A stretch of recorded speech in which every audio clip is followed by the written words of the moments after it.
Hey everybody, Dr. Dan here, and this week I'm talking about Chapter 7 in the text, which is probably the most important chapter for the semester, I would say, at least in the sense that it talks about the formation of the U.S. government. So when we're trying to connect past to present, obviously our government, which we're living under right now, it's important to understand the roots of government, and so there's a lot of cool stuff in this chapter about the Constitution and the Constitution Convention and Articles of Confederation, which come before the Constitution. So we're going to talk about all that stuff, and it's a big chapter because it's also the chapter where we talk about the Revolutionary War or the War for Independence, and there's a lot of material in here.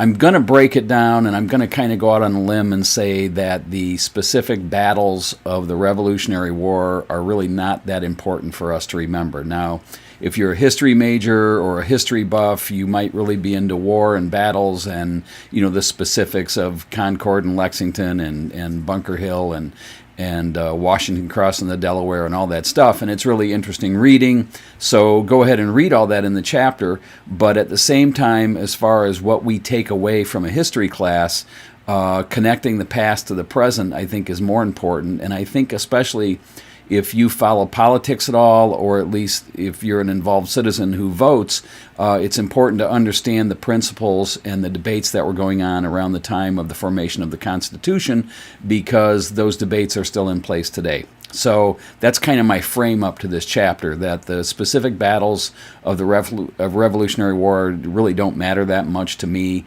but it's really these constitutional ideas that are most important. So that's what I want to talk about today. So in Chapter 6, there was discussion about the First Continental Congress. So understand, and let me put this in context, the colonies are, dependent upon Britain. So we're a colony of Great Britain prior to the 1770s, and so it's really British control of everything as far as the colonies are concerned. There was never a central government. There's 13 colonies, but they never got together and talked to each other. There was never any affiliation. So, make sure you understand that. So in Chapter 6, when the First Continental Congress was discussed, it was the first time that members of all the colonies got together to discuss some sort of agreement. Everybody except Georgia was in the First Continental Congress. And at best, that Continental Congress was a very weak government. I wouldn't even call it a government. And for the purposes of our discussion in 7, the Second Continental Congress met in 1775 and basically agreed to put together a Continental Army, because on the backs of the Boston Massacre in 1774 and reaction to the Stamp Act and the Molasses Act and some of the other things that we read about in the last chapter, there was this fervor or this movement in place for independence, but it came really slowly. So that's sort of the context. There's no federal government. There's a Continental Congress, which is really weak, and it agrees to put together the Continental Army, which George Washington would head, and that would be the army that fights the Brits in the War for Independence. And I'm not going to talk about the battles. I'll let you read all about that, but all that stuff with Paul Revere and the British are coming, that sort of thing, all really happened, and it's fascinating and it's a fun read, so read about that.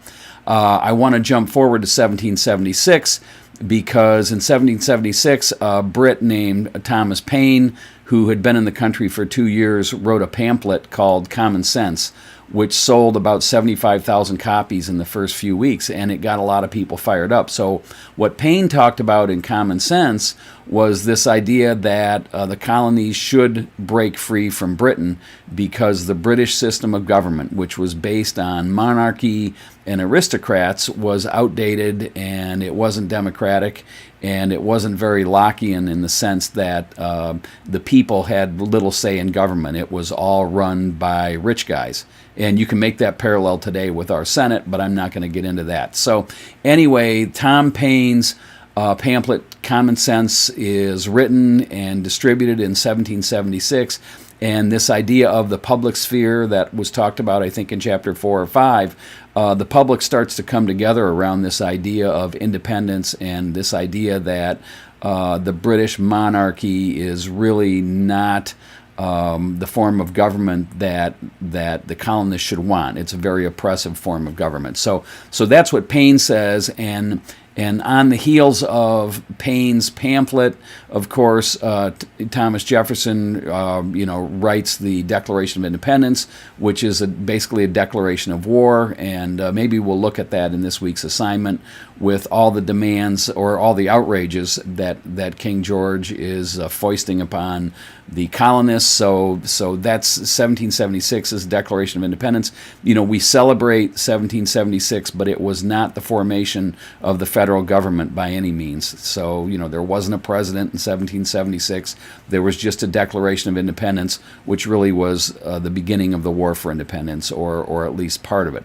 So around 1776, the other thing that happens is the Continental Congress writes the Articles of Confederation, which is actually a weak document and really went nowhere. And again, it was just strengthening this idea that the colonies are together. They're a confederation and they will do things together.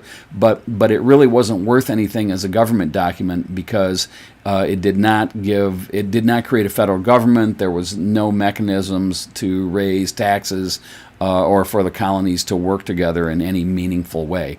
So, the Articles of Confederation are important. It's sort of like the pre-Constitution, but they were really weak as far as what they accomplished. So you'll read about that as well.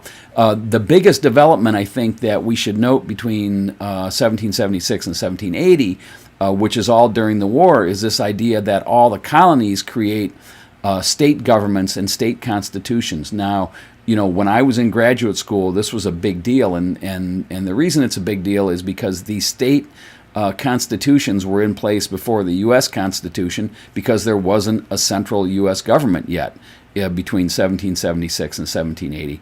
So keep that in mind, because the state constitutions, especially the state constitution of Massachusetts, were really a basis for the Virginia Plan, which eventually became the U.S. Constitution, and you'll read about that a little bit in the book. But the state constitutions are really important.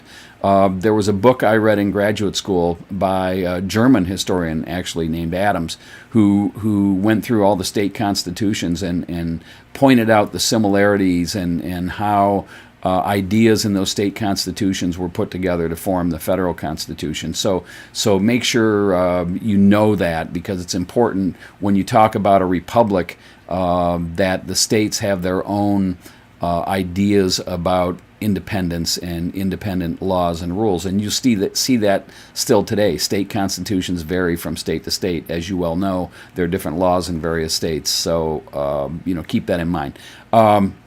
As far as the war is concerned, again, I'm not going to spend any time on it because I don't feel like it's really important. But the war, the Revolutionary War, is a long battle, and it really turns out bad for the Brits, of course, because they lost. A lot of loyalists that were loyal to the British moved to Canada. It was really bad for the Native Americans because their alliances with the British were done at that point, and what was to become the United States, the new Americans, were really land hungry. So effectively, the Revolutionary War was a death knell to any hope for Native Americans to get a fair shake in North America. And as far as other things with the Revolutionary War, there were a lot of slaves that were promised freedom if they would stick with the Brits during the war, and that really didn't materialize for slaves or didn't help slavery at all either. So that's sort of the important war stuff to take out of it. As far as getting back to this idea of the Constitution, the real United States, the United States that we know today, our federal government, really begins with the Constitutional Convention in 1787, which is in Philadelphia in the summer. It's really hot. Madison's there, Washington's there, Jefferson's there, John Hancock, all the important, founding fathers, if you will, that you've read about. They're all there, and they draft the Constitution, which is interesting because there's this big fear of a strong central government. After all, we just fought a war for independence to get away from the strong parliament, the central government of Britain. So, American revolutionaries were really afraid of a strong central government. And that's one of the reasons that the Madison, brilliantly came up with this idea of the executive branch, the legislative branch, and the judicial branch of the federal government, this idea of checks and balances. So contrast that to England, where you have a king and parliament, and because there was such a fear of an oppressive, tyrannical central government, the writers of the Constitution made sure that these three branches existed in our federal government, so no one person or no one branch could have too much power. And that's what we live under today, and that's why this chapter is so important, and these ideas about the Constitution are so important. So, the Constitution is written in 1787, and then it has to be ratified by a majority of the colonies, which wasn't easy.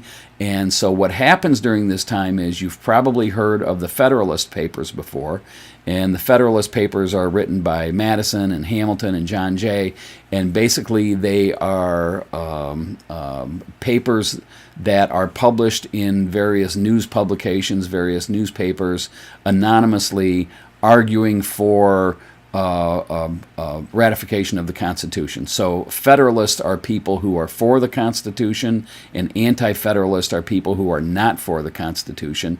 And again, I know you've heard of Federalists and Anti-Federalists probably in high school history, but just understand, Federalists are in charge of a federal government, or not in charge of, but in favor of a federal government, and Anti-Federalists are against the idea of a federal government. Again, this is a reaction to this fear of too much strength in Washington, and this is the core of our political debates today. How much power does Washington have, and how much power do the states have? And this has been the core of all the conflicts from the Civil War and all the way up to today, when you hear about libertarians and libertarianism, this idea that the central government has too much strength. When it comes down to debates about health care and national health insurance, can the federal government impose rules upon us? Does that mean that the federal government is too strong? So this idea of federalism and anti-federalism is really the core of the political debates today, whether it's taxes, whether it's immigration, whether it's federal health insurance, whether it's rules on corporations, the EPA, just how much power should the federal government have. So that's why it's important, because I would argue that there are still Federalists and Anti-Federalists around today. There's no clean divide really with the political parties, but I want you to think about that as you read this. So what happens is, in 1788, New Hampshire becomes the 9th state to ratify the Constitution, and it's agreed upon that the U.S. government, becomes what we are today, the United States of America. So that happens in 1788, and the Constitution says that on March 4th, 1789, that's when the United States starts. That's when it comes into being. George Washington is the first president. So really, we celebrate 1776 as, July 4th, independence, but it's really March 4th, 1789. That's the beginning of the United States as we know it. And it's a fascinating read. I think that the chapter in the book does a great job. This is something that, if you're not interested in it, the chapter's just long enough, you can get through it. If you're interested in it, it gives you just enough information where you want to seek out more. So it's a great story, and something you should all be aware of. And I guess the thing I want to stress is, because I like to make the connections between then and now, is the Constitution, the strength of the federal government, Federalist versus Anti-Federalist, and how this all comes about. So that's it for this week. Everyone's doing a great job. I'll talk to you soon. Be safe. Take care. Bye-bye.